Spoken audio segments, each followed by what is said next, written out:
So today I wanted to talk about diversity, equity, and inclusion programs, DEI. Um, this has been a hot topic for a long time. Diversity brings a lot of value to a company.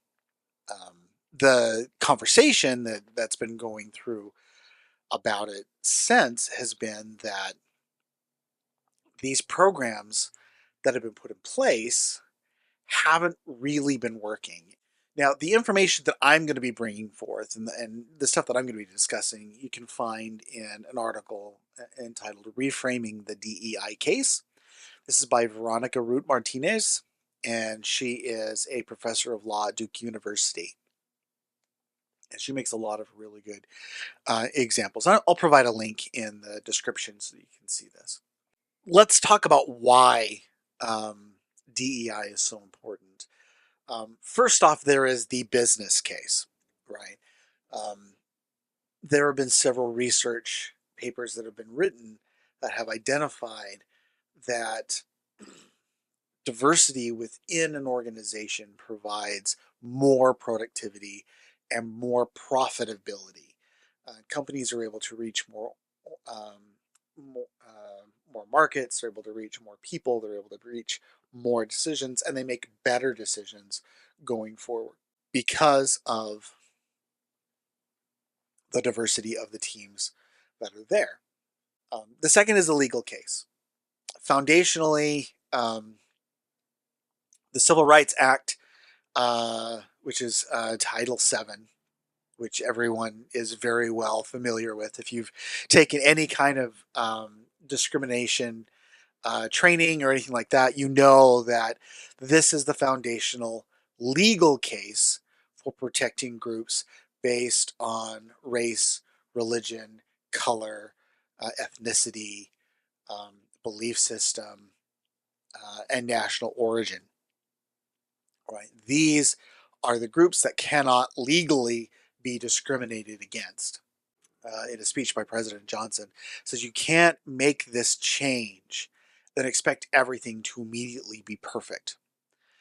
You're going to have long-standing biases and long-standing distrust amongst ethnic groups that will be difficult to bridge and will not be fixed all at once. This is something that constantly has to be worked on. The writer makes a strong case for a third pillar on which to stand DEI, and that is the moral case. When I think of the moral case, you've got your business case, which is your business will do better if you have a more diverse organization. You've got your legal case, which says that if you don't do this, then ultimately you could be opening yourself up to a lawsuit, and therefore you need to thread the needle very carefully as to what is and is not legal, because you've got folks that are willing to sue on both sides. The moral case, which is argued here by Lisa Fairfax and various other legal scholars, is that regardless of the reasons for diversity,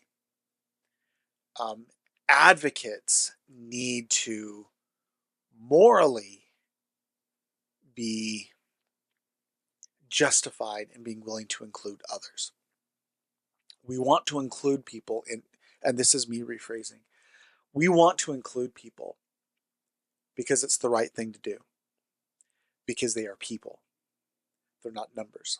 So how do you do that? Well, you do that by employing behavioral ethics to your DEI efforts.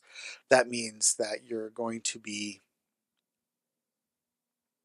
seeking to understand why people behave the way they behave and how they deal with their ethical dilemmas. Let me give you an example. When I was working for ServiceNow, if anyone struggled, our team would rally around them, regardless of who they were, regardless of how long they had been around. We would rally and help them. We wanted everyone to be successful and to belong to the team. And because of that, year over year, we had the highest employee satisfaction scores of the entire company.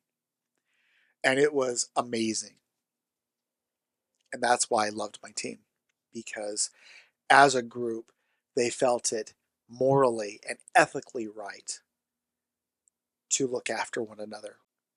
And that, for the most part, and the argument that Martinez makes, is that that has been the missing piece in a DEI program. If you've been focusing primarily on increasing diversity, which in and itself is not a bad thing, that is a very good thing. But if that's the only thing you're doing, you're missing the inclusion and the belonging.